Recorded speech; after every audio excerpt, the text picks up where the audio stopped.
there are no secrets to success. It's always the result of preparation, hard work, and learning from failure. Whenever we fail, we need to learn something. അല്ലെ? അപ്പോൾ success ആവുക എന്നുള്ളതിന് പ്രത്യേകിച്ച് വേറെ secrets ഒന്നുമില്ല. അത് വളരെ open ആണ്. നമ്മൾ പ്രിപ്പയർ ചെയ്യുക, ഹാർഡ് വർക്ക് ചെയ്യുക, ആൻഡ് നമുക്ക് എന്തെങ്കിലും പരാജയങ്ങൾ ഉണ്ടായിട്ടുണ്ടെങ്കിൽ അതിൽ നിന്ന് പഠിക്കുക. നമ്മൾ മുന്നോട്ട് പോകും, സക്സസ്ഫുൾ ആകും എന്നുള്ളതാണ് ഇവിടെ ഈ പറയുന്നത്. Alright, welcome to Entri app, and this is another brand new video on state eligibility test, അല്ലെങ്കിൽ set. അപ്പോൾ സെറ്റിന് തയ്യാറെടുക്കുന്നവര്, സെറ്റിന് ഇനി തയ്യാറെടുക്കാൻ പോകുന്നവര്, അവർക്കൊക്കെ നല്ല ഒരു ഇൻഫോർമേറ്റീവ് ആയിട്ടുള്ള ഒരു വീഡിയോ ആണ് നമ്മൾ ഇവിടെ ഈ ചെയ്യുന്നത്. എന്താണ് സെറ്റ് എന്ന് മുതൽ തുടങ്ങി അതിന്റെ ക്വാളിഫൈങ് ക്രൈറ്റീരിയ എന്താണ്, എന്ത് മാർക്ക് നമ്മൾ സ്കോർ ചെയ്യണം, എങ്ങനെ പ്രിപ്പയർ ചെയ്യണം, and how to be focused, ഇത്രയും അധികം കാര്യങ്ങൾ നമ്മൾ ഇവിടെ ഡിസ്കസ് ചെയ്യുന്നതായിരിക്കും. Alright, so everything good begins with probably something good എന്ന് പറഞ്ഞതുപോലെ നമുക്ക് ആദ്യം ഒരു 5 ക്വസ്റ്റ്യൻസ് നോക്കിയിട്ട് മുന്നോട്ട് പോകാം. ഈ ക്വസ്റ്റ്യൻസ് നിങ്ങളുടെ പ്രീവിയസ് ഇയേഴ്സ് സെറ്റിൽ വന്നിട്ടുള്ള ക്വസ്റ്റ്യൻസ് തന്നെയാണ്. അപ്പോൾ ജസ്റ്റ് ആ ഒരു ക്വസ്റ്റ്യൻസ് നോക്കാം. അൾട്ടിമേറ്റ്ലി ക്വസ്റ്റ്യൻസും ആൻസേഴ്സും ആണല്ലോ നമുക്ക് എന്തായിരുന്നാലും വേണ്ടിയത്. Let's have A look at these questions now. The first one. While planning a lesson, the teacher raises the question, what to teach? What is the answer to this question? അതായത് ഒരു lesson plan ചെയ്യുന്ന സമയത്ത് ടീച്ചറോട് തന്നെ ചോദിക്കാനുള്ള ഒരു സാധ്യതയുണ്ട്, എന്താണ് പഠിപ്പിക്കേണ്ടത്?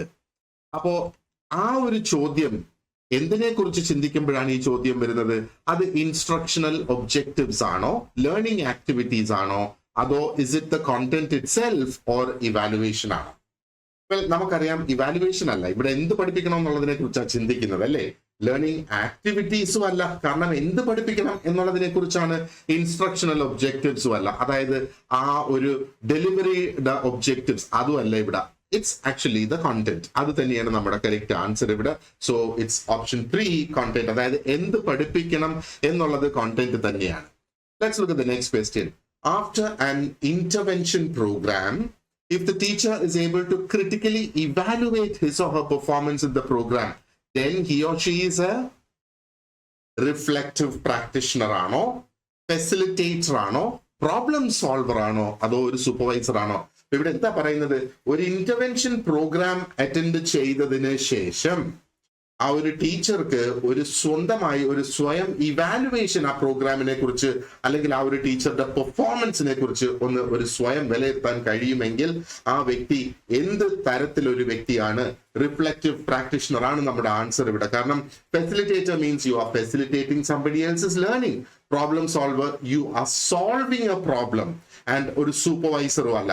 ഇവിടെ എന്താണ്? ഒരു സെൽഫ് റിഫ്ലക്ഷൻ. അതാണ് റിഫ്ലക്റ്റീവ് പ്രാക്ടീഷണർ എന്ന് പറയുമ്പോഴത്തേക്ക് നമുക്ക് മനസ്സിലാകേണ്ടത്. Let's move on to the next one.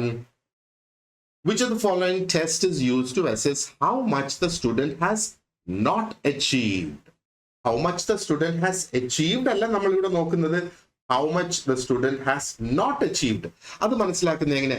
Unit test ആണോ, പ്രോഗ്നോസ്റ്റിക് ടെസ്റ്റ് ആണോ, ഡയഗ്നോസ്റ്റിക് ആണോ, അതോ ഒരു അച്ചീവ്മെന്റ് ടെസ്റ്റ് ആണോ? അച്ചീവ്മെന്റ് ടെസ്റ്റ് എന്ന് പറയുമ്പോഴത്തേക്ക് എത്ര അവർ ഗെയിൻ ചെയ്തു എന്ന് കൃത്യമായി മനസ്സിലാക്കുന്നതിന് വേണ്ടിയിട്ടുള്ള ടെസ്റ്റ് ആണ് അച്ചീവ്മെന്റ് ടെസ്റ്റ് എന്ന് പറയുന്നത്. ഇനി ഡയഗ്നോസ്റ്റിക് ആണോ? ഡയഗ്നോസിസ് എന്ന് പറയുമ്പോഴത്തേക്ക് നമ്മളൊരു പ്രശ്നം കണ്ടെത്താനായിട്ട് ശ്രമിക്കുന്നു, അല്ലേ? I mean, if we are sick, if we go to the hospital, അവിടെ ചെല്ലുമ്പോഴത്തേക്ക് ഡോക്ടർ ഡയഗ്നോസിസ് ആണ് ശരിക്കും ചെയ്യുന്നത്, അല്ലെ? അപ്പൊ ഇവിടെ അച്ചീവ് ചെയ്യാത്തതിനെ കുറിച്ച് നമ്മൾ മനസ്സിലാക്കിയാണ് നോക്കുന്നത്. So the answer is option 3, diagnostic test. Now let's move on to the next question. The philosophical system which postulates that everything in reality stems from Purusha and Prakriti is. ഏത് philosophical സിസ്റ്റത്തിൽ നിന്നാണ് ഈ ഒരു belief അവിടെ വരുന്നത്? That everything in reality stems from Purusha and Prakriti. Well, the answer is option 4, Vedanta. വേദാന്തയിൽ നിന്ന് തന്നെയാണ് ഇത് വരുന്നത്. Right. And moving on to the next one. True education must correspond to the surrounding circumstances or it is not a healthy growth. ആര് പറഞ്ഞ words ആണിത്? Ravindranath Tagore, Mahatma Gandhi, Dr. Radhakrishnan, or Swami Vivekananda? Well, these words were said by Rabindranath Tagore. Well, you have answered all the questions rightly. If you haven't, you have learned the answers to 5 different questions. 5 questions in the answers നിങ്ങൾ ഇപ്പോൾ ഇവിടെ പഠിച്ചു അല്ലേ? Right. നമുക്കിനിപ്പം സെറ്റിന്റെ ഡീറ്റെയിൽസിലേക്ക് കടക്കാം. So the first question is, എന്താണ് ഈ set എന്ന് പറയുന്നത്? What is set? എന്താണ് നമ്മൾ ഇവിടെ അച്ചീവ് ചെയ്യാനായിട്ട് ശ്രമിക്കുന്നത് സെറ്റിലൂടെ? So if you look at what set is, it's a qualifying exam for teaching post at higher secondary schools in the state. അപ്പോൾ സെറ്റ് അതാണ് ഹയർ സെക്കൻഡറി സ്കൂൾസിൽ പഠിപ്പിക്കാൻ ആഗ്രഹമുള്ള അല്ലെങ്കിൽ ആ ഹയർ സെക്കൻഡറിയിൽ ടീച്ചറായിട്ട് ജോലി നേടാൻ ആഗ്രഹിക്കുന്ന ഒരു ടീച്ചർക്ക് വേണ്ട ഒരു ക്വാളിഫിക്കേഷൻ ആണ് സെറ്റ് എന്ന് പറയുന്നത്. കേരളത്തിൽ നമ്മൾ കേരള സ്റ്റേറ്റ് എലിജിബിലിറ്റി ടെസ്റ്റ് എന്നതിനെ അറിയപ്പെടുന്നു കോമൺ ആയിട്ട് എന്നുള്ളതാണ് മറ്റൊരു സംഗതി ഇവിടെ. റൈറ്റ്. സോ എന്തിന് നമ്മൾ സെറ്റ് ക്വാളിഫൈ ചെയ്യണം? അത് നമ്മൾ പ്രീവിയസ് സ്ലൈഡിൽ ഓൾറെഡി അതിന്റെ ആൻസറും നോക്കിയിട്ടുണ്ട്. ബട്ട് ലെറ്റ് us see എന്തൊക്കെയാണ് ഡിഫറെന്റ് റീസൺസ് നമ്മൾ ഈ സെറ്റ് ക്വാളിഫൈ ചെയ്യേണ്ടത്, അല്ലെങ്കിൽ വാട്ട് ഡു വി ബെനിഫിറ്റ് എന്നുള്ളത്. It enables you to get to your dream job, അതായത് ഹയർ സെക്കൻഡറിയിൽ ഒരു ടീച്ചർ ആവുക എന്നുള്ളത്. That is number 1. കഴിഞ്ഞിട്ടില്ല, ഇനിയുണ്ട് higher salary in the government sector. അല്ലെ, ഗവൺമെന്റ് സെക്ടറിൽ ഒരു ഹയർ സാലറിയോട് കൂടിയുള്ള നല്ലൊരു ജോബ് നമുക്ക് ലഭിക്കും. And the third one out here is highly sought after in the private sector. ഇനി പ്രൈവറ്റ് സെക്ടർ ആണെങ്കിലും നിങ്ങൾ ജോലി നോക്കുന്നത് ഇത് ഒരു ആഡഡ് ബെനിഫിറ്റ് ആയിട്ട് തന്നെ വരികയാണ്. Because you are then a qualified teacher to teach in the higher secondary. Alright, so let's move on. ഇനി കുറച്ച് ഇമ്പോർട്ടന്റ് പോയിന്റ്സ് നമുക്ക് സെറ്റ് എക്സാമിനെ കുറിച്ചുള്ളത് നമുക്കൊന്ന് മനസ്സിലാക്കാം. So, Kerala set എന്ന് പറയുന്നത് സ്റ്റേറ്റ് ലെവൽ എക്സാമിനേഷൻ ആണ്. And this is conducted by LBS Center for Science and Technology. LBS Center for Science and Technology ആണ് നമ്മുടെ സെറ്റ് എക്സാം കണ്ടക്ട് ചെയ്യുന്നത് as of now. Alright. Now, a pass in the set, അതായത് state eligibility test, is stipulated as a mandatory requirement for appointment in higher secondary school teachers. Appointment as higher secondary. അപ്പോൾ higher secondary school teacher ആയിട്ട് ഒരു appointment നമുക്ക് ലഭിക്കണമെങ്കിൽ സെറ്റിൽ പാസ്സാവുക എന്നുള്ളത് mandatory ആണ് എന്നുള്ളതാണ് ശരിക്കും എന്താ പറയേണ്ടത്, നമ്മൾ മറ്റൊരു പോയിന്റ് ഓർത്ത് വെക്കേണ്ടത്. And higher secondary school teachers and non vocational teachers in VHSE അവർക്കും ഇത് ആവശ്യമാണ്. VHSEയിലെ നോൺ വൊക്കേഷണൽ ടീച്ചേഴ്സിനും സെറ്റ് ആവശ്യമാണ് എന്നുള്ളതാണ്. ഓക്കെ. സോ ഇത് ഈ ഇൻഫർമേഷന്റെ സോഴ്സ് ആണ് ഇവിടെ കാണിക്കുന്നത്. LBS സൈറ്റിൽ നിന്ന് തന്നെ എടുത്തിട്ടുള്ള ഇൻഫർമേഷൻ ആണ്. You can go to the LBS site and ഒത്തിരി അധികം ഇൻഫർമേഷൻ അവിടെയുണ്ട് about state eligibility test and you can read it for yourself. Alright. അപ്പൊ ഈ ഒരു ടെസ്റ്റിന്റെ സ്കീം എങ്ങനെയാണ് അത് പ്രവർത്തിക്കുന്നതെന്ന് നമുക്കൊന്ന് നോക്കാം. നൗ 2 പേപ്പേഴ്സ് ആണ് ഇതിന് ബേസിക്കലി ഉള്ളത്. Paper 1 and paper 2. അപ്പൊ പേപ്പർ 1 ഒരു ജനറൽ പേപ്പർ ആണ്. Let us look at the details here. അപ്പൊ പേപ്പർ 1 എല്ലാ കാൻഡിഡേറ്റ്സിനും ഏത് സബ്ജക്ട് ആയിരുന്നാലും ശരി തന്നെ എല്ലാ കാൻഡിഡേറ്റ്സിനും കോമൺ ആയിട്ടുള്ള ഒരു പേപ്പറാണ്. And paper 1 has 2 parts. Part A, general knowledge, and part B, teaching aptitude. It is as simple as that. അപ്പൊ എല്ലാവർക്കും ഒരേ സിലബസ്, എല്ലാവർക്കും ഒരേ ടൈപ്പ് ക്വസ്റ്റ്യൻസ് തന്നെയായിരിക്കും ഇതിന് വരുന്നത്. പ്രോബബ്ലി ഡിഫറെന്റ് ഡേറ്റ്സിലാണ് നിങ്ങളുടെ സബ്ജക്ട്സിന്റെ ടെസ്റ്റോ അങ്ങനെ എന്തെങ്കിലും വ്യത്യാസം വരുന്നുണ്ടെങ്കിൽ then there will be a difference in the questions. അതല്ലെങ്കിൽ syllabus is exactly the same എല്ലാവർക്കും. ഇനി പേപ്പർ 2ന്റെ കാര്യം നോക്കിയാലോ. പേപ്പർ 2 ആണ് ആ ഒരു subject of specialization of the graduate at the post graduate level. Post graduate ലെവലിൽ നമ്മൾ എന്താണോ സ്പെഷ്യലൈസ് ചെയ്തേക്കുന്നത് ആ സബ്ജക്റ്റിനെ ബേസ് ചെയ്താണ് ശരിക്കും നമ്മുടെ പേപ്പർ 2 വരുന്നത് എന്നാണ്. ഇനിയിപ്പോ നമുക്ക് എത്രയൊക്കെ അല്ലെങ്കിൽ ഏതൊക്കെ സബ്ജക്ട്സിന് സെറ്റ് എക്സാം അല്ലെങ്കിൽ ആ ഒരു പേപ്പർ 2 ഏതൊക്കെ ഉണ്ട് എന്ന് നോക്കിയാൽ ആസ് ഓഫ് നൗ 31 സബ്ജക്ട്സ് ആണ് മൊത്തവും കവേർഡ് ആയിട്ടുള്ളത്. ആ ലിസ്റ്റ് മുഴുവനും ഞാൻ ഇവിടെ വായിക്കുന്നില്ല. But then you can see it on the screen. ഇതിനകത്ത് മൊത്തം 32 ലിസ്റ്റ് ചെയ്തിട്ടുണ്ട്. അതിനകത്ത് if you look at number 36 ദാണ്ട് ഇവിടെ ഉണ്ട്. അത് നോക്കുകയാണെന്നുണ്ടെങ്കിൽ അത് ജനറൽ പേപ്പർ ആണ്, പേപ്പർ 1. ബാക്കി നമ്മളെല്ലാം കൗണ്ട് ചെയ്യുമ്പോഴത്തേക്ക് മൊത്തം 31 സബ്ജക്ട്സിന് ഈ പറഞ്ഞിരിക്കുന്ന എല്ലാ സബ്ജക്ട്സിനും സെറ്റ് ആപ്ലിക്കബിൾ ആണ് എന്നുള്ളതാണ്. ഇനി ടെസ്റ്റിന്റെ ഡീറ്റെയിൽസ് തന്നെ നമ്മൾ നോക്കുകയാണെന്നുണ്ടെങ്കിൽ ആ ഒരു ടെസ്റ്റിന്റെ ഡ്യൂറേഷൻ എങ്ങനെ വരുമെന്ന് നമുക്ക് നോക്കാം. അപ്പോൾ 120 മിനിറ്റ് ആണ് ഓരോ പേപ്പറിനും. For each paper 1 120 minute, paper 2 120 minute and 120 ചോദ്യങ്ങൾ. അപ്പൊ വളരെ വ്യക്തമാകുന്നു ഇവിടെ ഒരു ചോദ്യത്തിന് നമുക്ക് ഏകദേശം 1 മിനിറ്റ് തന്നെ നമുക്ക് ലഭിക്കുന്നുണ്ട് ആ ഒരു ചോദ്യത്തിന്റെ ആൻസർ നമുക്ക് കൊടുക്കാനായിട്ട്. അപ്പൊ വളരെ വ്യക്തമായിട്ട് നമുക്കിത് പ്രാക്ടീസ് ചെയ്ത്, അല്ലെങ്കിൽ പ്രാക്ടീസ് അല്ല, വളരെ വ്യക്തമായിട്ട് ചിന്തിച്ച് നമുക്ക് ആൻസേഴ്സ് എഴുതി പോകാനായിട്ട് കഴിയും എന്നുള്ളത് ഇതിന്റെ മറ്റൊരു ബെനിഫിറ്റ് ഇവിടെ. റൈറ്റ്. ഇനി അതിന്റെ ഡീറ്റെയിൽസ് നമുക്ക് നോക്കിയാൽ അതിന്റെ സ്പ്ലിറ്റ് അപ്പ് എങ്ങനെയാണ് വരുന്നതെന്ന് നോക്കിയാലോ. അപ്പോൾ ഇവിടെ കാണാം, we have the paper here and the number of questions middle and then the time. അപ്പോൾ പേപ്പർ 1 120 ക്വസ്റ്റ്യൻസ് ആണ്. അപ്പോൾ പാർട്ട് എയിൽ നിന്ന് 60, പാർട്ട് ബിയിൽ നിന്ന് 60. ഞാൻ പറഞ്ഞു പേപ്പർ 1 2 പാർട്സ് ആയിട്ടാണ്, ജനറൽ നോളജും ടീച്ചിങ് ആപ്റ്റിറ്റ്യൂഡ്. അപ്പം ജനറൽ നോളജിൽ നിന്ന് 60, ടീച്ചിങ് ആപ്റ്റിറ്റ്യൂഡിൽ നിന്ന് 60 ക്വസ്റ്റ്യൻസ് അവിടെ വരുന്നത്. അങ്ങനെ മൊത്തം 120 ക്വസ്റ്റ്യൻസ്, 120 മിനിറ്റ്സ് നമുക്ക് അവിടെ ലഭിക്കും. ഇനി പേപ്പർ 2, അതായത് ഓരോ സബ്ജക്ട് എന്നുള്ളത്, ആ സബ്ജക്ട് സ്പെസിഫിക് ആയിട്ട് ആ മെയിൻ സബ്ജക്ട് എന്താണോ നമ്മുടെ PG ലെവലിൽ ചെയ്തിരിക്കുന്നത് അതിൽ നിന്ന് 120 ക്വസ്റ്റ്യൻസ് വരുന്നു ആൻഡ് 120 മിനിറ്റ്സ് ആണ് നമുക്കത് ആൻസർ ചെയ്യാനായിട്ട് ലഭിക്കുന്നത്. ഇവിടെ മാത്സിനും സ്റ്റാറ്റിസ്റ്റിക്സിനും മാത്രം 80 ക്വസ്റ്റ്യൻസ് ആണ് വരിക. പക്ഷേ ഒരു ക്വസ്റ്റ്യന് 1.5 മാർക്ക് വെച്ച്, ഇവിടെയൊക്കെ ഓരോ മാർക്ക് ആണെങ്കിൽ, ബാക്കിയെല്ലാ സബ്ജക്റ്റിനും ഓരോ മാർക്ക് ആണെങ്കിൽ മാത്സിനും സ്റ്റാറ്റിസ്റ്റിക്സിനും 80 ക്വസ്റ്റ്യൻസ് ആണ് മെയിൻ പേപ്പറിൽ നിന്ന് വരിക. അതിന് 1.5 മാർക്ക് വീതമാണ് ഓരോ ക്വസ്റ്റ്യൻസിനും വരുന്നത്. നമുക്കറിയാം മാത്സും സ്റ്റാറ്റിസ്റ്റിക്സും എന്ന് പറയുമ്പോഴത്തേക്ക് ചിലപ്പോൾ ഒരു പക്ഷേ കുറെ അധികം വർക്ക്ഔട്ട് ഒക്കെ ചെയ്യേണ്ടി വരുന്ന ഒരു സിറ്റുവേഷൻ അവിടെ വരും.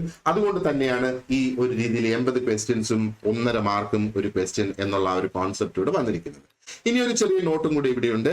So the questions of both the papers shall be objective in nature and based on a single response. അപ്പൊ നമ്മുടെ ടെസ്റ്റിന്റെ ഒരു ഫോർമാറ്റ് അങ്ങനെയാണ്. 4 ഓപ്ഷൻസ് നമുക്കുണ്ട്. അതിൽ ഒരു ഓപ്ഷൻ മാത്രമാണ് ഏറ്റവും അപ്രോപ്രിയേറ്റ് ആയിട്ട്, അല്ലെങ്കിൽ കറക്റ്റ് ആൻസർ എന്ന് പറയുന്നത് അതിലേതെങ്കിലും ഒരു ഓപ്ഷൻ മാത്രമായിരിക്കും. അപ്പൊ ഇവിടെ സ്പെസിഫിക്കലി പറയുന്നുണ്ട് മോസ്റ്റ് അപ്രോപ്രിയേറ്റ് ആയിട്ടുള്ള ആൻസർ ആണ് നമ്മൾ ഇവിടെ സെലക്ട് ചെയ്യേണ്ടത് എന്നുള്ളതാണ് ഇവിടെ ഈ പറയുന്നത്.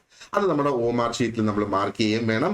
ഒന്നിലധികം നമ്മൾ മാർക്ക് ചെയ്യരുത്. ചെയ്താൽ നമുക്ക് ഒരുപാട് നഷ്ടം സംഭവിക്കും. കാരണം അതിനുള്ള മാർക്ക് നമുക്ക് കിട്ടില്ല എന്നുള്ളതാണ്. ഇനി നോക്കിയേ, കുറച്ചും കൂടെ ഡീറ്റെയിൽസ് നമുക്ക് നോക്കിയാല്, for each correct response the candidate will be awarded 1 mark in both the papers except for maths and statistics. അപ്പൊ മാത്സിന്റെയും സ്റ്റാറ്റിസ്റ്റിക്സിന്റെയും കാര്യം നമ്മൾ ഓൾറെഡി സംസാരിച്ചിരുന്നു. അതിന് 1.5 മാർക്ക് വീതമാണ് ലഭിക്കുക. ബാക്കി എല്ലാവർക്കും ഓരോ മാർക്ക് വീതം.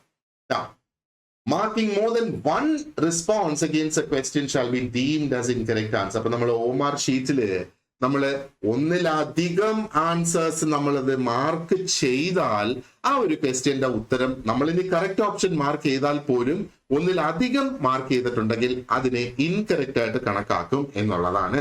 നമുക്കതിന് മാർക്ക് ലഭിക്കില്ല എന്നുള്ളത് അതിൽ നിന്ന് മനസ്സിലാക്കേണ്ടത്. Now, no marks shall be deducted for incorrect answers. നമുക്കൊരു ആൻസർ തെറ്റിപ്പോയാൽ അതിന് ഡിഡക്ഷൻ ഉണ്ടാവില്ല എന്നുള്ളതാണ്. അപ്പൊ അതിന്റെ ഗുണം എന്ന് പറഞ്ഞാൽ നമുക്ക് ഉറപ്പില്ലാത്ത ക്വസ്റ്റ്യൻസ് പോലും നമുക്കൊന്ന് ഊഹിച്ചെടുത്ത് ആൻസർ ചെയ്യാം. കാരണം നമുക്ക് നഷ്ടമൊന്നും ഇവിടെ സംഭവിക്കാനില്ല എന്നുള്ളത് മറ്റൊരു പ്രത്യേകത നമ്മൾ ഇതിന് കാണേണ്ടതാണ്. ഇനി ഈ സെറ്റ് ക്വാളിഫൈഡ് എന്ന് നമുക്ക് പറയണമെങ്കിൽ എന്താണ് അതിന് വേണ്ട ഒരു റിക്വയർമെന്റ് എന്ന് നമുക്ക് നോക്കാം. അല്ലെങ്കിൽ പാസ് ആകുന്നതിന് എന്താണ് അതിന്റെ ആ ഒരു റിക്വയർമെന്റ് എന്നും അതിലേക്ക് എങ്ങനെ നമുക്ക് വന്നെത്താം എന്നുള്ളത് നമുക്കിവിടെ നോക്കാം. അല്ലെങ്കിൽ ആ ഒരു മാർക്കിന്റെ കാൽക്കുലേഷൻ. അപ്പോൾ മിനിമം പെർസെന്റേജ് ഓഫ് മാർക്സിന്റെ കാര്യമാണ് ഇവിടെ പറയുന്നത്. So category general, OBC non creamy layer ഉണ്ട്, ഡിഫറെന്റ്ലി ഏബിൾഡ്, SC ST, ഇങ്ങനെ 3 ഡിഫറെന്റ് കാറ്റഗറീസ് ആയിട്ടാണ് ഇത് വരുന്നത്. ഇപ്പൊ പേപ്പർ 1 40 ജനറൽ കാറ്റഗറിക്ക്, പേപ്പർ 2 40 ജനറൽ കാറ്റഗറിക്ക്, അങ്ങനെ. പക്ഷെ ടോട്ടൽ 48 ഉണ്ടായിരിക്കണം. അപ്പൊ പേപ്പർ 1 ഇൻഡിവിജ്വലി നമ്മൾ പാസ് ആകുന്നതിന് 40% ഉണ്ടായാൽ മതി. ആൻഡ് പേപ്പർ 2 ഇൻഡിവിജ്വലി പാസ് ആകുന്നതിന് 40% ഉണ്ടായാൽ മതി. പക്ഷെ രണ്ടിന്റെയും കൂടെ കമ്പൈൻഡ് അഗ്രിഗേറ്റ് എടുക്കുമ്പം 48 വരണം. അപ്പൊ 2 സബ്ജക്റ്റിനും മിനിമം, അല്ലെങ്കിൽ പേപ്പർ 1നും പേപ്പർ 2നും മിനിമം 40% വീതം നമ്മൾ സ്കോർ ചെയ്തത് കൊണ്ട് നമുക്ക് 48 കിട്ടണമെന്ന് നിർബന്ധമില്ല. അപ്പൊ OBC നോൺ ക്രീമി ലെയർ ആണെന്നുണ്ടെങ്കിൽ അത് 5% കൂടെ കുറവാണ്. Paper 1 35, paper 2 35. Same is the case with differently abled, SC and ST. And അവിടെ പക്ഷേ നോൺ ക്രീമി ലെയർ OBCയിൽ നമ്മൾ നോക്കിയാൽ ടോട്ടൽ അഗ്രിഗേറ്റ് വരേണ്ടത് 45% ആണ്.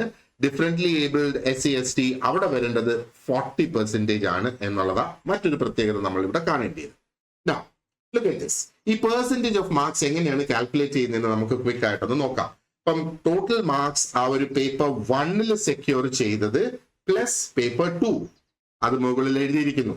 അതിനെ maximum marks four paper 1 and paper 2 കൊണ്ട് അതിനെ ഡിവൈഡ് ചെയ്യുന്നു, മൾട്ടിപ്ലൈഡ് ബൈ 100. ഈ രീതിയിലാണ് ആ ഒരു ക്വാളിഫൈങ് മാർക്കിലേക്ക് എത്തുക. അപ്പൊ നമുക്ക് ഈ ഒരു ക്രൈറ്റീരിയ അറിയാവുന്നത് കൊണ്ട് നമുക്ക് നേരത്തെ കൂട്ടി പ്ലാൻ ചെയ്യാം ചില കാര്യങ്ങൾ. അതിന്റെ ഒരു example I will just show you. പിന്നെ മറ്റൊരു കാര്യം, ആ ഫ്രാക്ഷൻസ് എന്ന് പറയുന്നത് ഫ്രാക്ഷൻസ് വരികയാണെങ്കിൽ ഇതിപ്പോ ഡിവിഷൻ ആയതുകൊണ്ട് ഡെഫിനറ്റ്ലി ഫ്രാക്ഷൻസ് വരും അല്ലേ. So it shall be rounded off only to the first 2 decimal points in calculation of the aggregate. ആദ്യത്തെ 2 decimal pointsന്റെ റൗണ്ടിങ് ഓഫ് മാത്രമേ അവിടെ വരുവുള്ളൂ.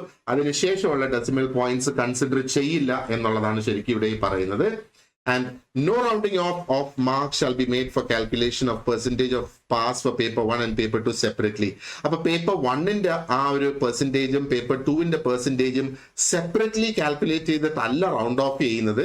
ഇവിടെ ആ 2 പേപ്പറിനും കിട്ടിയത് പേപ്പർ 1ന് ആക്ച്വലി ലഭിച്ച മാർക്ക്, പേപ്പർ 2ന് ആക്ച്വലി ലഭിച്ച മാർക്ക്, ഇതിന്റെ രണ്ടിന്റെയും കൂടെ അഗ്രിഗേറ്റ് അല്ല സം എടുത്തിട്ടാണ് ഇവിടെ എഴുതുന്നത്. അപ്പോൾ ഈ ഓരോന്നും ഇൻഡിവിജ്വലി 40% വീതം ആ ഒരു രീതിയിലല്ല അതിന്റെ ആ ഒരു കാൽക്കുലേഷൻ വരുന്നത് എന്നുള്ളത് നമ്മളൊന്ന് മനസ്സിൽ വെച്ചേക്കുക. ഇനി ആ ഒരു പെർസെൻറ്റേജ് അതിന്റെ കുറച്ച് എക്സാമ്പിൾസ് നമുക്കൊന്ന് നോക്കാം. ലെറ്റ്സ് അസ്യൂം ടോട്ടൽ മാർക്സ് 120 + 120 നമുക്ക് 240 മാർക്കാണ് നമുക്ക് ടോട്ടൽ വേണ്ടത്, അല്ല ടോട്ടൽ ക്വസ്റ്റ്യൻസിനുള്ളത്. മിനിമം നമുക്ക് വേണ്ടതെന്ന് പറയുന്നത് ഇസ് 48%. അപ്പൊ 48 ഞാൻ ജനറൽ കാറ്റഗറിയുടെ പറയുന്നത്, ബാക്കിയുള്ളവർക്ക് ഇതേ സെയിം ഫോർമുലയിൽ കാൽക്കുലേറ്റ് ചെയ്യാം. അപ്പൊ മിനിമം 48 എന്ന് പറയുമ്പം 240ന്റെ 48 എന്ന് പറയുന്നത് 15.2 ആണ് ശരിക്കും അതിന് വരുന്ന ആ ഒരു ആൻസർ നമ്മൾ നോക്കിയാൽ. അപ്പൊ 15.2നെ നമുക്കൊന്ന് റൗണ്ട് ഓഫ് ചെയ്ത് 116 ആക്കാം. അപ്പൊ ലെറ്റ് സേ മിനിമം മാർക്ക് നമുക്ക് വേണ്ടത് 116 മാർക്സ് ആണ് മിനിമം വേണ്ടത് ഇത് പാസ് ആകുന്നതിന് ആസ് ഓഫ് നൗ. ഓൾറൈറ്റ്. അപ്പോ ഇനി എങ്ങനെ നമുക്ക് ഇതിനകത്തൊരു മിക്സ് ആൻഡ് മാച്ച് നടത്താം എന്നുള്ളതൊന്ന് ആലോചിച്ച് നോക്കാം. അപ്പൊ 48% വേണം പാസിന്. 48 എന്ന് പറയുന്നത് 116. ഇനി ഈ 116 അത് മിനിമം പാസിനുള്ള ക്രൈറ്റീരിയ ആണ് ഞാൻ ഇവിടെ ഈ പറയുന്നത്. ഓക്കെ. അപ്പോ റൗണ്ടഡ് ഓഫ് ടു 116. ഇനിയിപ്പോ ഇവിടെ ഇത് നോക്കിയേ. അപ്പോ നമുക്ക് 116 അവിടെ വന്ന് ഇനി 116നെ നമ്മൾ 2 കൊണ്ട് ഡിവൈഡ് ചെയ്താൽ നമുക്കറിയാം 58. അപ്പോ 40% എന്ന് പറയുന്നുണ്ടെങ്കിലും നമുക്ക് 58 മാർക്ക് ഓരോ പേപ്പറിനും കിട്ടുകയാണെങ്കിൽ തുല്യമായിട്ട് നമുക്ക് ഈ 116 ലഭിക്കും, നമ്മൾ പാസ് ആവുകയും ചെയ്യും. അപ്പോ എന്താ ഇനിയിപ്പം അടുത്ത സ്റ്റെപ്പ് നിങ്ങൾക്ക് ചിന്തിക്കാൻ പറ്റുന്നത്? നമ്മളൊന്ന് മനസ്സിൽ ആലോചിച്ച് നോക്കിക്കഴിഞ്ഞാല് നമുക്ക് നമ്മുടെ ഓരോ അഭിരുചിക്ക് അനുസരിച്ച് നമുക്കൊരു മിക്സ് ആൻഡ് മാച്ച് നമുക്ക് ഇവിടെ നടത്തിയെടുക്കാം അല്ലെ. അപ്പൊ 58 മാർക്ക് മിനിമം ഓരോ പേപ്പറിനും ഉണ്ടായിരിക്കണം എന്നുള്ളത് നമ്മൾ മനസ്സിൽ വെക്കേ. ലെറ്റ് സി 58ലും താഴെ മതി ഇൻഡിവിജ്വലി ഒരു പേപ്പർ പാസ് ആകുന്നതിന്. അതും നമ്മൾ ഓൾറെഡി ഡിസ്കസ് ചെയ്തിട്ടുണ്ടായിരുന്നല്ലോ. So let's see how this works. ഈ മിനിമം മാർക്സ് 116 എന്നുള്ളത് നമുക്കറിയാം. അപ്പൊ ലെറ്റ് us assume പേപ്പർ 1ന് 40 മാർക്സ് ആണ് ലഭിച്ചേക്കുന്നത്. അപ്പൊ 40 മാർക്സ് എന്ന് പറയുമ്പോഴത്തേക്ക് 116 - 40 എന്ന് പറഞ്ഞാൽ പിന്നെ 76 മാർക്സ് വേണം. അപ്പൊ അസ്യൂമിങ് ദാറ്റ് 40 കൊണ്ട് പേപ്പർ 1 ഇൻഡിവിജ്വലി നമ്മൾ പാസ് ആകും എന്നുള്ള ആ ഒരു അസംഷനില് നമുക്ക് 40 ലഭിക്കുകയാണെങ്കിൽ പിന്നെ 76 മാർക്ക് നമുക്ക് പേപ്പർ 2ല് വേണം. അതേപോലെ തന്നെ നമ്മൾ നോക്കുകയാണെന്നുണ്ടെങ്കിൽ പേപ്പർ 2ന് നമുക്ക് 50 മാർക്ക് ലഭിക്കുകയാണെങ്കിൽ അല്ല 50 മാർക്ക് സ്കോർ ചെയ്യാൻ കഴിയും എന്നുള്ള ഒരു ചിന്ത മനസ്സിൽ വരികയാണെങ്കിൽ പിന്നെ 66 മാർക്ക് നമ്മൾ പേപ്പർ 1ല് കൊണ്ടുവരണം. അപ്പൊ ഇത്രയാണ് മിനിമം നോക്കേണ്ടത്. 40% മിനിമം ഉണ്ടായിരിക്കണം ഓരോ പേപ്പറിനും. എന്നിട്ട് 116 ആണ് മിനിമം നമുക്ക് വേണ്ടത് ടോട്ടൽ മാർക്സ് ആ 2 പേപ്പറും കൂടെ കമ്പൈൻ ചെയ്യുമ്പോഴത്തേക്ക് പാസ് ആകുന്നതിന് വേണ്ടിയിട്ട്. അപ്പൊ ഈ 116 നമുക്ക് മിക്സ് ആൻഡ് മാച്ച് ചെയ്ത് പല രീതിയിൽ എടുക്കാം. അതാണ് ഞാൻ ഇവിടെ ഈ പറഞ്ഞു വരുന്നത്. അപ്പൊ നിങ്ങളുടെ സബ്ജക്ട് പേപ്പറിൽ മാത്രം ഫോക്കസ് ചെയ്താൽ പോരാ, ജനറൽ പേപ്പറിലും കൂടെ ആ ഒരു ഫോക്കസ് നമ്മൾ കൊണ്ടുവന്നെങ്കിൽ മാത്രമേ നമുക്ക് ആ ഒരു റിക്വയർഡ് സ്കോറിലേക്ക് വന്നെത്താനായിട്ട് കഴിയൂ എന്നുള്ളതാണ് ഇതിന്റെ മറ്റൊരു പ്രത്യേകത എന്ന് പറയുന്നത്. അപ്പൊ ഈ ഒരു ഫീച്ചർ നമ്മൾ ശരിക്കും നമ്മുടെ ആ ഒരു അഡ്വാൻറ്റേജിന് വേണ്ടിയിട്ട് നമ്മൾ ഉപയോഗിക്കുക. അപ്പോൾ നിങ്ങൾക്ക് ഏത് പേപ്പറാണ് കുറച്ചും കൂടെ വേഗത്തിൽ നല്ലതുപോലെ പഠിച്ച് മനസ്സിലാക്കി ഓർത്ത് വെച്ച് ചെയ്യാൻ കഴിയുന്നത് അതിലേക്ക് ഫോക്കസ് ചെയ്യുക. എന്നും പറഞ്ഞ് നമുക്ക് ഒരു പേപ്പർ ഇഗ്നോർ ചെയ്യാൻ കഴിയില്ല ഇവിടെ. കാരണം അതിന് ആ മിനിമം 40%, 120ന്റെ 40% മിനിമം നമുക്ക് അവിടെ ലഭിക്കണം എന്നുള്ളതുകൊണ്ട് and at the same time total എടുക്കുമ്പോഴത്തേക്ക് നമുക്ക് ആ കിട്ടേണ്ടിയ സ്കോർ 116 മാർക്ക് നമുക്ക് കിട്ടുകയും വേണം. ഓക്കെ, ഇത് മനസ്സിൽ വെച്ച് U can go head and make your calculations. ഇനി ക്വിക്ക് ആയിട്ട് നമുക്ക് ആ ഒരു സിലബസിനെ ഒന്ന് ബേസ് ചെയ്ത് നമ്മൾ നോക്കുകയാണെന്നുണ്ടെങ്കിൽ ഇതിന്റെ പ്രിസ്ക്രൈബ്ഡ് സിലബസ് എന്ന് പറയുന്നത് is based on the core areas in the syllabi in the subjects concern followed by the universities in Kerala. Kerala യൂണിവേഴ്സിറ്റീസിൽ ഫോളോ ചെയ്യുന്ന ഓരോ സബ്ജക്ട്സിനും പ്രിസ്ക്രൈബ് ചെയ്തിട്ടുള്ള ആ ഒരു കോർ സിലബസ് ഉണ്ടല്ലോ, ആ കോർ ഏരിയാസ്, അത് തന്നെയാണ് ഇതിന്റെ സിലബസ് എന്ന് വേണമെങ്കിൽ നമുക്ക് സ്പെസിഫിക് ആയിട്ട് പറയാം. പക്ഷേ വളരെ ഡീറ്റെയിൽഡ് ആയിട്ടുള്ള സിലബസ് അവർ തന്നിട്ടുണ്ട്. നമ്മുടെ സിലബസ് വീഡിയോയുടെ അല്ലെങ്കിൽ സിലബസ് ഡിസ്കഷന്റെ ഒരു വീഡിയോ നമ്മൾ അപ്ലോഡ് ചെയ്യുന്നുണ്ട്. ആ വീഡിയോ നിങ്ങൾ നോക്കിക്കഴിഞ്ഞാൽ എന്താണ് ഇതിനകത്ത് വരുന്ന ഓരോ ടോപ്പിക്സ് എന്നും പേപ്പർ 1നും പേപ്പർ 2നും സെപ്പറേറ്റ് ആയിട്ട് സിലബസ് വീഡിയോ നമ്മൾ ചെയ്തിട്ടുണ്ട്. അതിൽ നിന്ന് വളരെ ക്ലിയർ ആയിട്ടുള്ള ഒരു ഐഡിയ നിങ്ങൾക്ക് ലഭിക്കും എന്തൊക്കെയാണ് നമുക്ക് ഓരോ സിലബസിലും വരുന്ന ടോപ്പിക്സും അതിന്റെ സബ് ടോപ്പിക്സും എന്നുള്ളത്. ഓക്കെ, ഇനി മറ്റൊരു കാര്യം നമ്മൾ നോക്കുകയാണെന്നുണ്ടെങ്കിൽ സെറ്റിന് ഒരു ഏജ് ലിമിറ്റ് പ്രിസ്ക്രൈബ് ചെയ്തിട്ടില്ല. You can, appear for set at any time. And negative മാർക്കും ഇല്ല, ഇൻകറക്റ്റ് ആൻസേഴ്സിന് നെഗറ്റീവ് മാർക്കും ഇല്ല. പക്ഷെ ഇവിടെ വരുന്ന ഒരു ക്വാളിഫിക്കേഷൻ എന്ന് പറഞ്ഞാൽ, ലെറ്റ് സേ നമ്മൾ സെറ്റ് ക്വാളിഫൈ ചെയ്തിട്ട് HSST വേക്കൻസി വരുമ്പോഴത്തേക്ക് നമ്മൾ അപ്ലൈ ചെയ്യാനായിട്ട് നോക്കുന്നു. പക്ഷേ HSSTക്ക് ഒരു ഏജ് ലിമിറ്റ് ഉണ്ട്. HSST പറയുന്നത് 20 to 40 years ആണ് ആ ഒരു ഏജ് ലിമിറ്റ് അവരവിടെ പറയുന്നത്. അപ്പൊ 40 years കഴിഞ്ഞാൽ സെറ്റ് എഴുതാം, പക്ഷേ HSSTക്ക് അപ്പിയർ ചെയ്യാൻ കഴിയില്ല എന്നുള്ളത് നമ്മളൊന്ന് മനസ്സിൽ വെച്ചേക്കുക. അപ്പൊ സെറ്റിന് there is no age limit. എപ്പോ വേണമെങ്കിലും ഏത് ഏജുകാർക്ക് വേണമെങ്കിലും സെറ്റ് എഴുതാം എന്നുള്ളതാണ്. മീൻസ് ആ ഒരു ക്വാളിഫിക്കേഷൻ നമ്മൾ മീറ്റ് ചെയ്ത് കഴിഞ്ഞാൽ then you can definitely go ahead and do your set. Okay, ഇനി കുറച്ച് കാര്യങ്ങൾ നമുക്ക് നോക്കാനുള്ളത്. First year PG B.Ed candidates are not eligible to apply for set. First year PG അല്ലെങ്കിൽ first year B.Ed candidates eligible അല്ല എന്ന് മനസ്സിലാക്കുക. And the applicants who are studying in the final year PG or B.Ed at the time of applying for set should submit a declaration in the prescribed format. അപ്പൊ നിങ്ങൾക്ക് ഒരു declaration ഉണ്ട്, ആ വെബ്സൈറ്റിൽ തന്നെ പറയുന്നുണ്ട്. ഫൈനൽ ഇയറിൽ പഠിക്കുന്നവർക്ക് അപ്ലൈ ചെയ്യാം. PG ആയിരുന്നാലും B.Ed ആയിരുന്നാലും നിങ്ങളുടെ ഫൈനൽ ഇയർ ആണെന്നുണ്ടെങ്കിൽ you can apply for it. പക്ഷെ ഒരു ഡിക്ലറേഷൻ അവിടെ കൊടുക്കണം. എന്താ പറയണ്ടേ, ആ ഒരു ഡിക്ലറേഷൻ, അതായത് ആ ഡിക്ലറേഷൻ നിങ്ങൾ പഠിക്കുന്ന കോളേജിന്റെ പ്രിൻസിപ്പൽ അറ്റസ്റ്റ് ചെയ്തുകൊണ്ട് തന്നെയാണ് ആ ഒരു ഡിക്ലറേഷൻ തരുന്നത്. ഡിക്ലറേഷനിൽ ബേസിക്കലി പറഞ്ഞിരിക്കുന്നത് the time when you will be able to submit, അല്ലെങ്കിൽ ഈ ഒരു സെക്കൻഡ് ഇയർ ഇപ്പം ചെയ്തുകൊണ്ടിരിക്കുകയാണ് എന്നുള്ള നിലയിലാണ് ആ ഒരു ഡിക്ലറേഷൻ ശരിക്കും നമുക്ക് വരേണ്ടത്. Okay, right. ഇനി ആ ഒരു എലിജിബിലിറ്റിയുടെ കണ്ടീഷൻസ് സ്പെസിഫിക് ആയിട്ട് നമ്മളൊന്ന് നോക്കുകയാണെന്നുണ്ടെങ്കിൽ മാസ്റ്റേഴ്സ് ഡിഗ്രി ഉണ്ടായിരിക്കണം. ഓൾറെഡി നമ്മൾ ഡിസ്കസ് ചെയ്തതാണ്. With not less than 50% marks, minimum 50% marks ഉണ്ടായിരിക്കണം മാസ്റ്റേഴ്സിന്. Or equivalent grade and B.Ed degree in any discipline from any one of the universities of Kerala, or have acquired these qualifications from any other university recognized as equivalent thereto in Kerala are eligible to apply with certain exceptions. Okay, certain exceptions. അതെ, ഇതിപ്പോ ഈ ഒരു wording ഞാൻ exactly അവരുടെ ആ വെബ്സൈറ്റിൽ നിന്ന് തന്നെ എടുത്തിരിക്കുന്ന ആ ഒരു വേർഡിംഗ് ആണ് ഇതിവിടെ. അപ്പം കേരളത്തിന് പുറത്തുനിന്നാണ് നിങ്ങൾ ക്വാളിഫയിങ് എക്സാം ചെയ്തിട്ടുള്ളതെങ്കിൽ ഒരു ഇക്വലൻസി സർട്ടിഫിക്കറ്റ് കേരളത്തിന്റെ ഏതെങ്കിലും ഒരു യൂണിവേഴ്സിറ്റിയിൽ നിന്ന് വാങ്ങിച്ചിരിക്കണം എന്നുള്ളതാണ് ശരിക്കും ഈ ഒരു പോയിന്റ് കൊണ്ട് ഇവിടെ ഉദ്ദേശിക്കുന്നത്.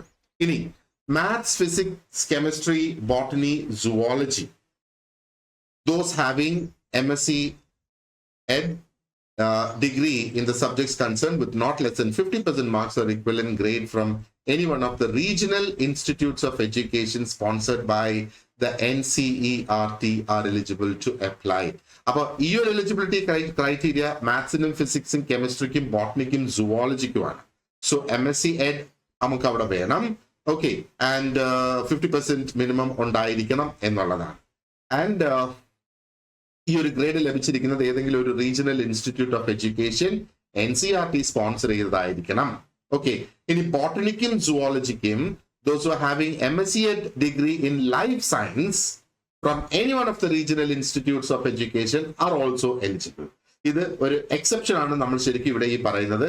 അഗെയിൻ എന്താ പറയേണ്ടത്, MSc Ed in life science അവർക്ക് ബോട്ടണി, സുവോളജി എന്നുള്ള ആ ഒരു നിലയിൽ അപ്ലൈ ചെയ്യാം. Is what we ideally need to understand here.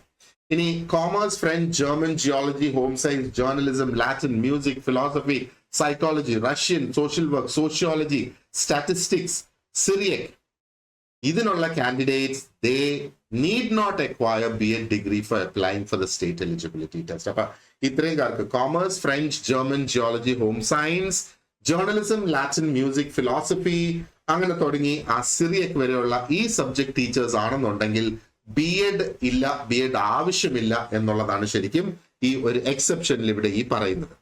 And those who have acquired second class master's degree in communicative English with not less than 50% marks or equivalent grade and B.Ed are eligible to appear for CET English. നമുക്കറിയാം communicative English എന്ന് പറയുന്നത് നമ്മുടെ ആ ഒരു traditional English അല്ല.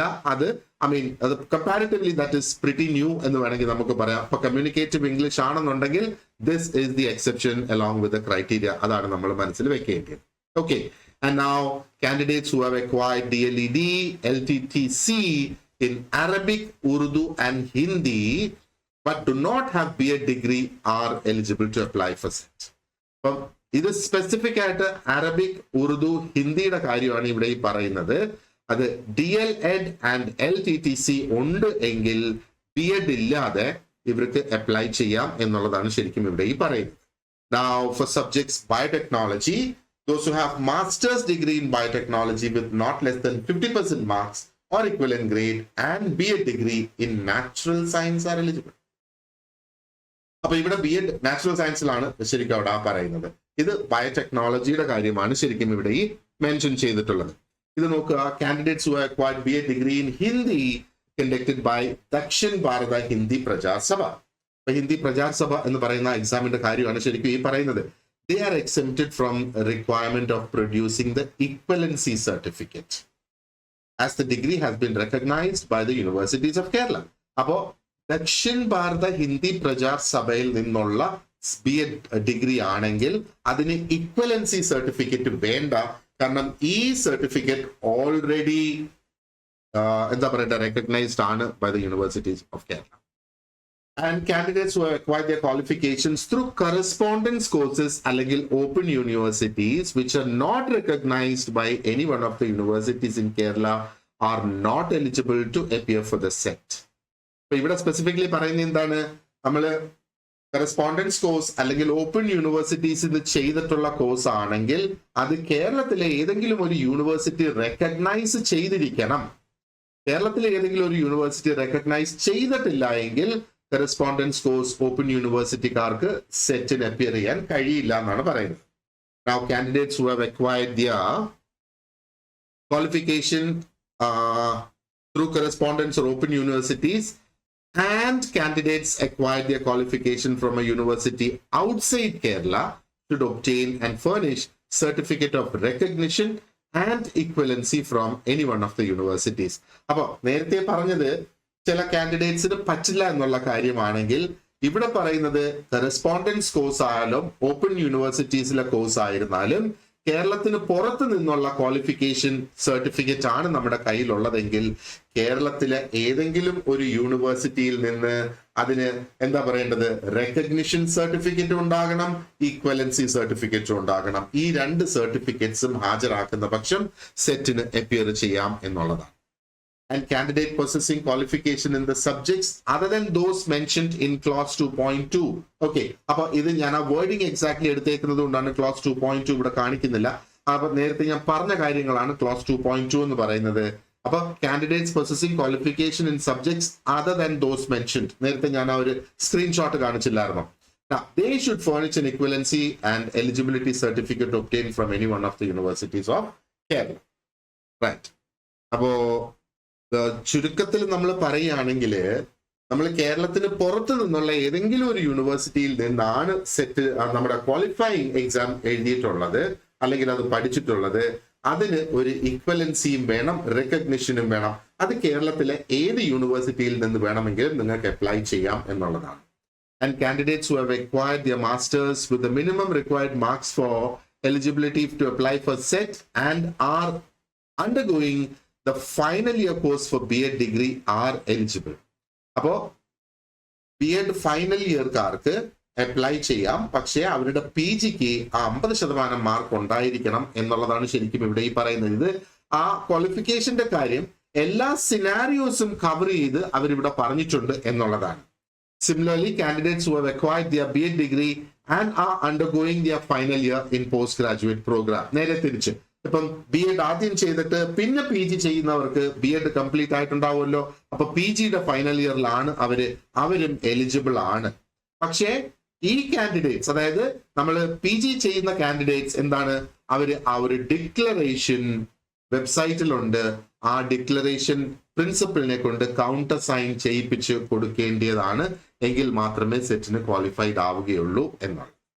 Now final year PG or B.Ed candidates. ഇപ്പൊ PG candidates ആണെങ്കിലും B.Ed, ഇപ്പൊ രണ്ട് സിനാരിയോയിലും, ഇപ്പം നിങ്ങൾ PG ഫൈനൽ ഇയർ ചെയ്യുവാണെങ്കിലും B.Ed ഫൈനൽ ഇയർ ചെയ്യുകയാണെങ്കിലും ഈ ഒരു they must also produce a certificate of their qualifying examinations passed with the minimum required marks within 1 year from the date of publication of result. നമ്മൾ set exam appear ചെയ്തു, final ഇയറിൽ പഠിക്കുന്ന candidates, അപ്പം ഒന്നുകിൽ PG final year അല്ലെങ്കിൽ B.Ed final year, ആ last ഇയറിൽ പഠിക്കുന്ന കാൻഡിഡേറ്റ്സ് അവർ ഓൾറെഡി എലിജിബിൾ ആണ് എന്നുള്ളത് നമ്മളിപ്പോൾ മനസ്സിലാക്കി. അപ്പോൾ ഈ കാൻഡിഡേറ്റ്സ് എലിജിബിൾ ആയിട്ടുള്ളവര് ആ ഒരു ഡിക്ലറേഷൻ ഒക്കെ കൊടുത്ത് എക്സാമിന്റെ റിസൾട്ട് പബ്ലിഷ് ചെയ്ത് 1 വർഷത്തിനുള്ളിൽ നമ്മുടെ സർട്ടിഫിക്കറ്റ്, അതായത് നമ്മൾ ഇതിന് പാസ്സായ certificate with the required marks, അപ്പം 50% മാർക്ക് എന്ന് പറയുന്ന ആ 50% മാർക്കോടുകൂടി പാസ്സായ സർട്ടിഫിക്കറ്റ് നമ്മൾ പ്രൊഡ്യൂസ് ചെയ്യണം. എങ്കിൽ മാത്രമാണ് നമുക്ക് നമ്മുടെ സെറ്റിന്റെ ആ ഒരു എന്താ പറയേണ്ടത് സർട്ടിഫിക്കറ്റ് നമുക്ക് ലഭിക്കുകയുള്ളൂ. അല്ലെങ്കിൽ you will be treated as disqualified എന്നുള്ളതാണ്. Okay, now a very important portion here. എങ്ങനെ നമുക്ക് സെറ്റിന് പ്രിപ്പയർ ചെയ്യണം? ജസ്റ്റ് 3-4 പോയിന്റ്സ് മാത്രമേ ഉള്ളൂ. But then these are very, very important points. You need to have a very clear understanding of the syllabus. Syllabus വളരെ വ്യക്തമായിട്ട് നമ്മൾ മനസ്സിലാക്കണം. നമ്മുടെ സിലബസ് ഡിസ്കഷൻ വീഡിയോസിൽ വളരെ ക്ലിയർ ആയിട്ട് നമ്മൾ സിലബസ് ഡിസ്കസ് ചെയ്തിട്ടുണ്ട്. ഇനി നിങ്ങൾ സിലബസ് ഡൗൺലോഡ് ചെയ്ത് വായിക്കുകയാണെങ്കിലും ക്ലിയർ ആയിട്ട് ഓരോ ടോപ്പിക്കും നമ്മൾ അതിൽ നിന്ന് മനസ്സിലാക്കിയിരിക്കണം എന്നുള്ളതാണ്. And understand the exam pattern. Exam pattern കൃത്യമായിട്ട് മനസ്സിലാക്കുന്നതിന് പ്രീവിയസ് ഇയേഴ്സ് ക്വസ്റ്റ്യൻ പേപ്പേഴ്സ് നോക്കാം, സാമ്പിൾ ക്വസ്റ്റ്യൻസ് പേപ്പേഴ്സ് നോക്കാം. നിങ്ങളിപ്പോൾ എൻട്രിയിൽ ക്ലാസ്സിന് ജോയിൻ ചെയ്യുകയാണെങ്കിൽ നിങ്ങൾക്ക് ഈ സിലബസ് ഡിസ്കഷൻ, വളരെ ഡീറ്റെയിൽഡ് ആയിട്ടുള്ള സിലബസ് ഡിസ്കഷൻ വീഡിയോ നിങ്ങൾക്ക് ലഭിക്കും. And at the same time previous years questions ഉണ്ടാകും. ഈ പ്രീവിയസ് ഇയേഴ്സ് ക്വസ്റ്റ്യൻസിന്റെ ഓരോ ഓപ്ഷൻ സഹിതം ഡിസ്കസ് ചെയ്തിട്ടുള്ള ക്ലാസ്സസ് നിങ്ങൾക്ക് ലഭിക്കും. സാമ്പിൾ ക്വസ്റ്റ്യൻസ് നിങ്ങൾക്ക് ഉണ്ടാകും. ആൻഡ് ഒരുപാട് അധികം മോക്ക് ടെസ്റ്റും നിങ്ങൾക്ക് ലഭിക്കുന്നതായിരിക്കും if you join Entri. And notes, short ആയിട്ടുള്ള പ്രിസൈസ് ആയിട്ടുള്ള നോട്ട്സ് വേണം പ്രിപ്പയർ ചെയ്യാൻ. കാരണം ഇത് ഡിസ്ക്രിപ്റ്റീവ് ടൈപ്പ് അല്ലല്ലോ, ഇത് മൾട്ടിപ്പിൾ ചോയ്സ് ക്വസ്റ്റ്യൻസ് ആണ് വരുന്നത്. So your information should be very very clear. And notes നമ്മൾ പ്രിപ്പയർ ചെയ്യുമ്പോഴും, ഇപ്പൊ നിങ്ങൾ ഒരു ലെക്ചർ അറ്റൻഡ് ചെയ്ത് നോട്ട്സ് പ്രിപ്പയർ ചെയ്യുവാണ്, അല്ലെങ്കിൽ എന്തെങ്കിലും വായിച്ചിട്ട് നോട്ട്സ് പ്രിപ്പയർ ചെയ്യുവാണ്, അത് ബുള്ളറ്റ് പോയിന്റ് ആക്കി വളരെ വ്യക്തമായിട്ട് ഒരു പോയിന്റ് ബൈ പോയിന്റ് അവിടെ എഴുതി പോയാൽ മതി. Don't have running complete sentences out. ആ മെയിൻ പോയിന്റ്സ് തന്നെയാണ് നമ്മൾ ഹൈലൈറ്റ് ചെയ്ത് മുമ്പോട്ട് പോകേണ്ടത്. And practice and practice and practice. Practice is key എന്നുള്ളതാ. ഓരോ ദിവസവും നമ്മൾ ഒരു 10-30 ക്വസ്റ്റ്യൻസ് വീതം വർക്ക്ഔട്ട് ചെയ്തിരിക്കണം. That is very very important out here. And time നമ്മൾ വളരെ വ്യക്തമായിട്ട് മാനേജ് ചെയ്യണം. ഒന്ന് ആലോചിച്ച് നോക്കുക, ടൈം വളരെ ലിമിറ്റഡ് ആണ്. 120 ചോദ്യങ്ങളുണ്ട്, പക്ഷെ 120 മിനിറ്റ് മാത്രമേ ഉള്ളൂ അത് ആൻസർ ചെയ്യാനായിട്ട്. നമ്മളൊരു ചോദ്യം വായിച്ച് വ്യക്തമായിട്ടൊന്ന് ചിന്തിക്കേണ്ട ഒരു സിറ്റുവേഷൻ ഒക്കെ നമുക്ക് വരികയാണെങ്കിൽ 1 മിനിറ്റ് നമുക്ക് തികയാതെ വരും if we are not fast enough. Okay, അപ്പോ അതിന് നമുക്ക് പ്രാക്ടീസ് ചെയ്യുന്ന സമയം മുതലേ ആ ഒരു ടൈം നമ്മളൊന്ന് മാനേജ് ചെയ്ത് വരിക. You keep A tab of the time. സമയം എത്ര സമയം, ഇപ്പൊ 10 ക്വസ്റ്റ്യൻ ചെയ്യാനാണെങ്കിൽ എത്ര മിനിറ്റ് കൊണ്ട് ഈ 10 ക്വസ്റ്റ്യൻസ് കംപ്ലീറ്റ് ചെയ്യുന്നു എന്നുള്ളത് നമ്മൾ നോക്കുക. ഓരോ ദിവസവും ആ ടൈം നമ്മൾ എഴുതി വെക്കുക. ഇന്നത്തെ ദിവസം ഞാൻ 20 ക്വസ്റ്റ്യൻസ് ചെയ്തു, അത് ഇത്ര മിനിറ്റ് കൊണ്ടാണ് അതിന്റെ ആൻസേഴ്സ് ചെയ്തത്. ആൻസർ ഒരു പക്ഷേ തെറ്റാം, ശരിയാകാം, ചിലപ്പോൾ നമുക്ക് അറിയാതെ വരാം. എന്തായിരുന്നാലും ആ 20 ക്വസ്റ്റ്യൻസും അറ്റംപ്റ്റ് ചെയ്യുന്നതിന് എത്ര സമയം എടുത്തു അതിന്റെ ഒരു ലിസ്റ്റ് നമ്മൾ മെയിൻറ്റെയിൻ ചെയ്യണം.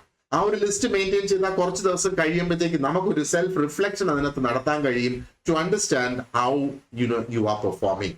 ഇനി ടൈമിൽ എങ്ങനെ നമുക്ക് കുറച്ചും കൂടെ സമയം ചുരുക്കി കൊണ്ടുവരണമെങ്കിൽ ആ ഒരു റിപ്പോർട്ട് നോക്കുമ്പോഴത്തേക്ക് നമുക്കത് ചെയ്യാം എന്നുള്ളത്.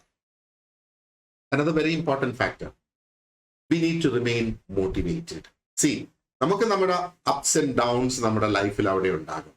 ബട്ട് ഈ സെറ്റ് എന്ന് പറയുന്നത് നമ്മൾ ഡെഡിക്കേറ്റഡ് ആയിരിക്കണം, മോട്ടിവേറ്റഡ് ആയിരിക്കണം. You need to remain motivated throughout your preparation period. കാരണം motivation is the key to achieving goals. നമ്മളിപ്പോ ഏതൊരു ഗോൾ നമ്മൾ എടുത്തിരുന്നാലും ശരി തന്നെ, നമ്മൾ മോട്ടിവേറ്റഡ് അല്ല എങ്കിൽ നമുക്കത് അച്ചീവ് ചെയ്ത് എടുക്കുന്ന കാര്യം വളരെ ബുദ്ധിമുട്ടായിരിക്കും. കാരണം മോട്ടിവേറ്റഡ് അല്ലെങ്കിൽ നമ്മുടെ താല്പര്യം പോകും എന്നുള്ളതാ അതുകൊണ്ട് നമ്മൾ ഉദ്ദേശിക്കുന്നത്. Motivation is important to break old habits and to develop healthy ones. Old habits okay, ഒരു പക്ഷെ മടി പിടിച്ചിരിക്കുന്ന പ്രോക്രാസ്റ്റിനേറ്റ് ചെയ്യുന്ന ആ ഒരു സിറ്റുവേഷൻ ഒക്കെ നമുക്ക് ഉണ്ടെങ്കിൽ, you keep your self motivated. Think about, how do you motivate? Think about the benefits that you're going to reap.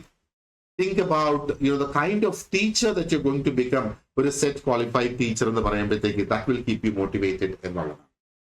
And many people struggle with getting and staying motivated, especially if they have mental health conditions, depression, anxiety, ഇങ്ങനെയൊക്കെയുള്ള പ്രശ്നങ്ങൾ ഉണ്ടെങ്കിൽ motivated ആയിട്ട് remain ചെയ്യുക എന്നുള്ള നമ്മൾ difficult ആയിരിക്കും.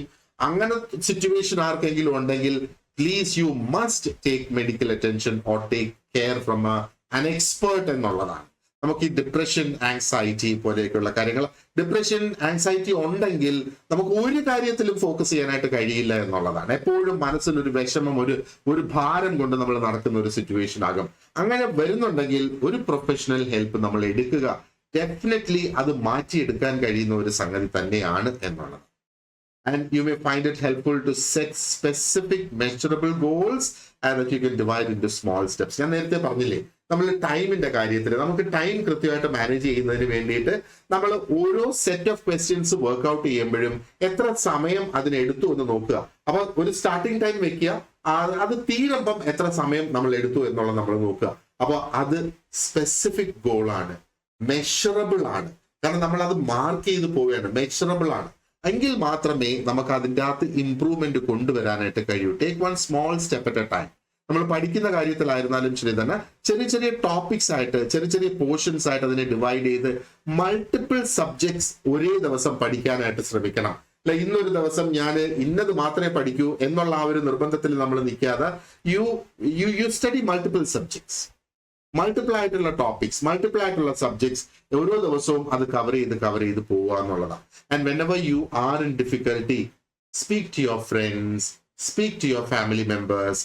You ask them for any help that you may need, because you need to remain motivated in order to be successful എന്നുള്ളതാണ്.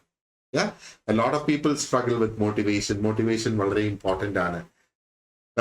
It is even more challenging if you have mental health issues. ഞാൻ പറഞ്ഞതുപോലെ ഡിപ്രഷനും anxiety ആണ് ഞാൻ ഇവിടെ mental health issues എന്നുള്ളത് കൊണ്ട് ഉദ്ദേശിക്കുന്നത്.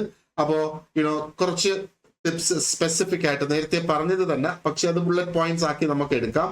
Specific goals set ചെയ്യുക. അച്ചീവബിൾ ആയിട്ടുള്ള ഗോൾ ആയിരിക്കണം. ഇന്നത്തെ ദിവസം അല്ലെങ്കിൽ നാളെ ഞായറാഴ്ചയാണ്, നാളെ ഞാൻ 500 ക്വസ്റ്റ്യൻസിൽ വർക്ക്ഔട്ട് ചെയ്യും, ഇല്ല, അങ്ങനെ ഒരു ഇത് നമ്മൾ വെക്കരുത്.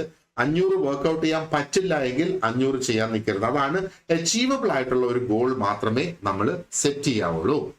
And think about how to include that goal in your life. അപ്പം പൊതുവെ നമ്മൾ ആ ഒരു ഡിപ്രഷൻ മാറ്റുന്നതിന് വേണ്ടിയിട്ട് what we have to do is വളരെ സ്പെസിഫിക് ആയിട്ടുള്ള ആ ഒരു ഗോൾ നമ്മൾ സെറ്റ് ചെയ്യുന്ന ആ ഗോൾ എൻ്റെ ജീവിത ഭാഗം എന്നുള്ള നിലയിലേക്ക് നമ്മൾ അതിനെ മാറ്റി വരും.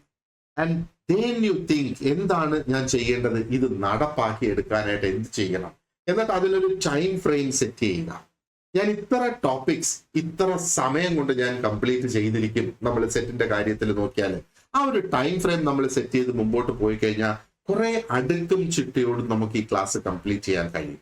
നമ്മുടെ goals you need to break it down into small easy tasks. നമുക്ക് അച്ചീവ് ചെയ്യത്തക്ക രീതിയിലുള്ള, it's very important to do it that way എന്നുള്ളതാണ്. ഞാൻ നേരത്തെ പറഞ്ഞതുപോലെ seek help from family and friends if at all you need. And മറ്റൊരു സംഗതി, നമ്മൾ ഗോൾ സെറ്റ് ചെയ്താൽ മാത്രം പോരാ, ഈ ഗോൾസ് നമ്മൾ റിവ്യൂ ചെയ്യണം. ഓക്കെ, നമ്മുടെ പ്ലാൻ, നമ്മുടെ സ്റ്റഡി പ്ലാൻ കൂടെ നമ്മളൊന്ന് റിവ്യൂ ചെയ്ത് അതിന്റെ പ്രോഗ്രസ് അസസ് ചെയ്യണം. എന്തുമാത്രം ഞാൻ എൻ്റെ പ്ലാൻ പ്രകാരമാണോ മുമ്പോട്ട് വരുന്നത്, എന്തുമാത്രം ഞാൻ കംപ്ലീറ്റ് ചെയ്ത്, ഇനി എത്ര ബാക്കിയുണ്ട്, ഇനി എത്ര സമയം ബാക്കിയുണ്ട്. So that itself, now if you are making progress, that itself will keep you motivated എന്നുള്ളതാണ്. ആൻഡ് നമുക്ക് എന്തെങ്കിലും ഒരു ബ്രേക്ക് ഡൗൺ, ഈ റിവ്യൂ സമയത്ത് എന്തെങ്കിലും ഒരു ബ്രേക്ക് ഡൗൺ വന്നു എന്ന് നമ്മൾ തോന്നുവാണെന്നുണ്ടെങ്കിൽ നമ്മൾ പുതിയ ഗോൾസ് സെറ്റ് ചെയ്യണം, പുതിയ ടൈം ഫ്രെയിം അതിന് നമ്മൾ അസൈൻ ചെയ്യണം. അങ്ങനെ നമ്മൾ ചെയ്തതിന് മുമ്പോട്ട് കൊണ്ടുപോകാനായിട്ട് നമ്മൾ നോക്കണം. ലാസ്റ്റ് പോയിന്റ് കണ്ടില്ലേ, keep the momentum up, keep moving, അതാണ് കീപ് ദ മൊമെന്റം അപ്പ് എന്ന് പറയുന്നത്. അപ്പോൾ ജനറലി നോക്കിയാൽ it takes about 2 months for people to develop a new habit. അപ്പൊ നമുക്കിപ്പം എന്താ പറയേണ്ടത്, ലെറ്റ്സ് സേ ഇവിടെ നമുക്ക് സെറ്റിന് പ്രിപ്പയർ ചെയ്യണം, അപ്പൊ ഡെയിലി എനിക്ക് ഒരു 2 മണിക്കൂർ ഇരുന്ന് പഠിക്കണം. അതൊരു പുതിയ ഹാബിറ്റ് ആണ് ഒരു പക്ഷെ നമ്മൾ ഡെവലപ്പ് ചെയ്യാൻ പോകുന്നത്. അതിന് സമയമെടുക്കും. ഇപ്പൊ നോർമലി അറൌണ്ട് 2 months എടുക്കും എന്നുള്ളതാണ്. പക്ഷെ ഇവിടെ 2 monthsന്റെ ടൈം നമുക്കില്ലെങ്കിലോ, ഇനി ആകെ 2 months ഉള്ളപ്പോഴാണ് ഞാൻ ഇതിന് പ്രിപ്പയർ ചെയ്യാൻ തുടങ്ങുന്നതെങ്കിലോ, you need a little more strong way എന്ന് വേണമെങ്കിൽ നമുക്ക് പറയാം. പക്ഷെ ഇവിടെ നമ്മൾ ആലോചിക്കുക ഒരു കാര്യം, ഈ ഒരു പോയിന്റ് കൊണ്ട് നമ്മൾ ഉദ്ദേശിക്കുന്നത് 1, 2, 3 ദിവസം കൊണ്ട് ഒരു പക്ഷേ നമ്മൾ കംഫർട്ടബിൾ ആകത്തില്ല with new routine way you are preparing for your set. അതിന് നമ്മൾ സമയം കൊടുക്കണം. Give it some time and continuous ആയിട്ട് പെർസിസ്റ്റന്റ് ആയിട്ട് നമ്മൾ ആ ഒരു പ്രാക്ടീസ് ടൈമിന് നമ്മൾ പ്രാക്ടീസ് ചെയ്ത് തന്നെ മുമ്പോട്ട് പോകണം എന്നുള്ളതാണ്. Now you can find mentors. Mentors എന്ന് പറയുമ്പോഴത്തേക്ക് if you join Entri for a class, definitely നിങ്ങൾക്ക് ഇവിടെ mentors ഉണ്ട്. അപ്പൊ mentors basically ആരാണ്? These are people who have experience in the habit that you want to change. ഇപ്പൊ ഇവിടെ ഇപ്പം എൻട്രിയുടെ കാര്യത്തിൽ നമ്മൾ നോക്കുകയാണെന്നുണ്ടെങ്കിൽ നിങ്ങൾക്ക് ആ ഒരു സ്റ്റഡി മൂഡിലേക്ക് നിങ്ങൾക്ക് വന്നു കയറണം. അപ്പൊ നമ്മുടെ mentors അത് പ്രൂവ് ചെയ്തിട്ടുള്ള ആൾക്കാരാണ് എൻട്രിയുടെ mentors എന്ന് പറയുന്നത്. They will definitely be able to help you, guide you, get into the mood of study.